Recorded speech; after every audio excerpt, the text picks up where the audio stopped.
नमस्ते।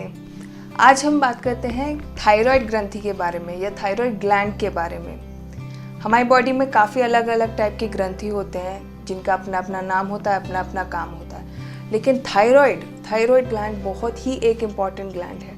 इसमें से दो बहुत ही इम्पॉर्टेंट हार्मोन्स निकलते हैं, T3 और T4। अब इसका काम क्या है? बेसिकली शरीर का जो भी एक भी सेल इनके अंडर ही काम करता है। थायराइड हार्मोन्स का काम है ये डिक्टेट करना कि एक सेल एनर्जी कितना अच्छे से यूटिलाइज करेगा, अपना काम कितने अच्छे से करेगा, कितनी जल्दी बड़ा होगा, कितनी जल्दी मरेगा।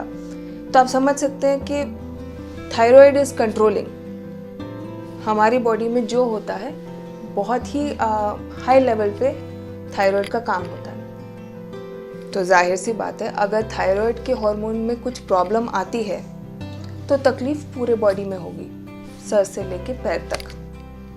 अब हम डॉक्टर्स थायराइड डिजीज़ को यूजुअली दो भाग में जनरली डिवाइड करके देखते हैं। एक होता है हाइपोथायराइड, यानी कि थायराइड हार्मोन की कमी होना।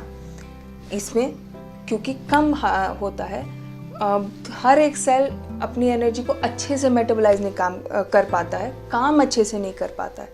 और दूसरा होता है हाइपरथायराइड, यानी कि थायराइड हार्मोन का ज़्यादा हो जाना, नॉर्मल लेवल से ज़्यादा हो जाना। और इसमें पूरे बॉडी में हर सेल में चहल पहल होती है, सब काम जल्दी जल्दी होने लगता है। एनर्जी जो हम खा रहे हैं, जो बन रही है, वो जल्दी जल्दी यूटिलाइज होने लगती है। जो भी काम है काफ़ी जल्दी होने लगता है। और मेजॉरिटी ऑफ लोगों को या इससे या उससे ही प्रॉब्लम होती है। और जैसे मैंने बोला, बॉडी के हर पार्ट में आपको इसकी वजह से प्रॉब्लम होगी। अब ये गौर से देखा जाए कि फीमेल्स, जो औरतें होती हैं, वो जनरली ज़्यादा अफेक्टेड होती हैं मेल्स के कंपैरिजन में। और हाइपोथायराइड यानी कि कम होना हार्मोन का ज़्यादा कॉमन रहता है हाइपरथायराइड से।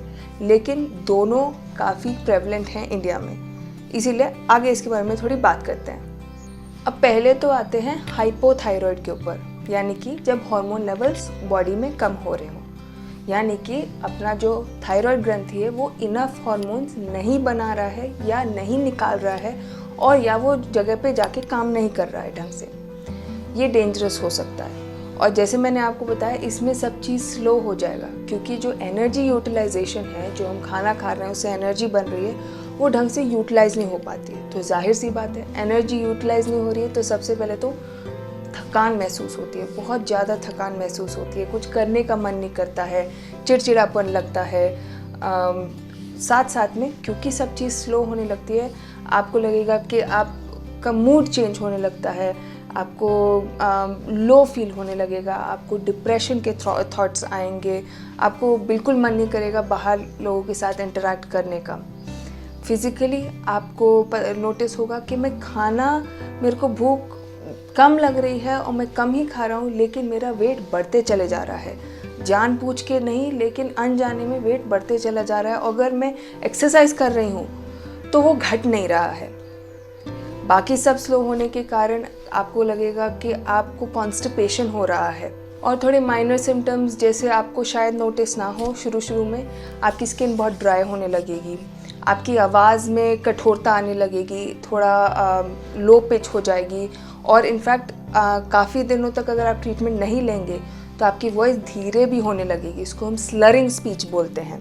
लेडीज़, आप लोगों को रियलाइज़ होगा कि आपके पीरियड्स काफ़ी दिनों बाद आ रहे हैं, एक्सपेक्टेड डेट से काफ़ी लेट आ रहे हैं। आपको फील होगा कि आपके बाल काफ़ी झड़ रहे हैं। अगर आप फर्टिलिटी या कंसीव करने का कोशिश कर रहे हैं तो आपको रियलाइज़ होगा कि प्रेगनेंसी अचीव नहीं हो पा रहा है। ये सब थायराइड के लक्षण हो सकते हैं। और अगर ऐसा कुछ है देन आपको डॉक्टर से ज़रूर बात करनी चाहिए अपने। अब आ जाते हैं हाइपरथायराइड की तरफ। इसका मतलब है आपके हार्मोन्स नॉर्मल से ज़्यादा, जो T3 और T4 हैं, वो नॉर्मल से ज़्यादा सिक्रेट हो रहे हैं। और इसकी वजह से ऑपोजिट प्रॉब्लम, एकदम उल्टे प्रॉब्लम, हाइपोथायराइड के एकदम उल्टे प्रॉब्लम्स आपको होने लगेंगे। जो आप सबसे पहले महसूस करेंगे, फिर से थकान होना आप महसूस करेंगे। बट यहाँ इसका डिफरेंस थोड़ा अलग है।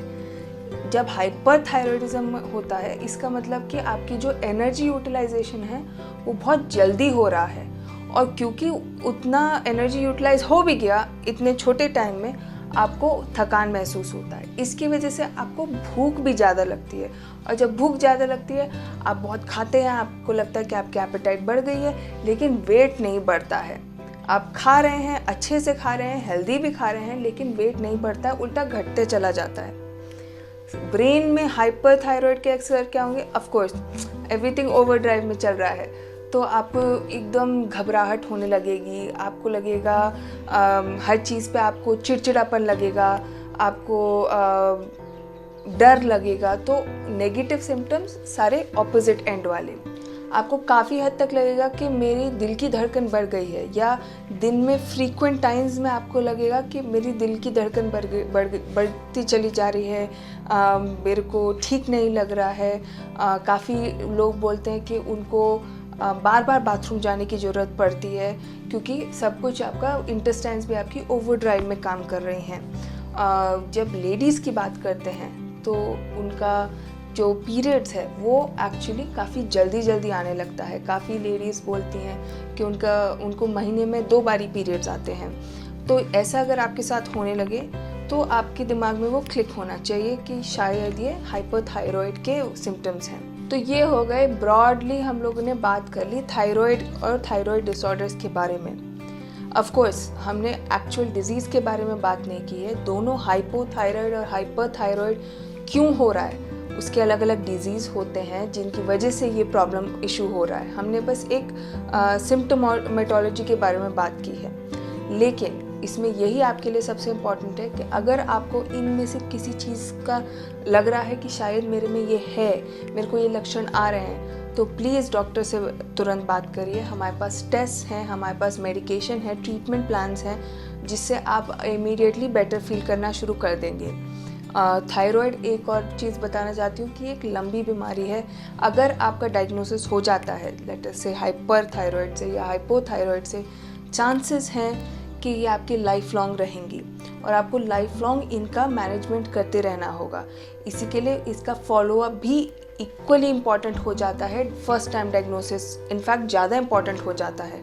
अगर आपको पता है कि आप थायराइड के पेशेंट हैं और आपने अपने डॉक्टर से काफ़ी दिनों से नहीं मिले हैं, उनसे एडवाइस नहीं लिया है, टेस्टिंग नहीं किया है, देन प्लीज़ करिए, because it is very important कि आप उस चीज़ का ध्यान रखें जो बहुत ही इंपॉर्टेंट हार्मोन्स है, हमारे पूरे बॉडी पे काम करते हैं।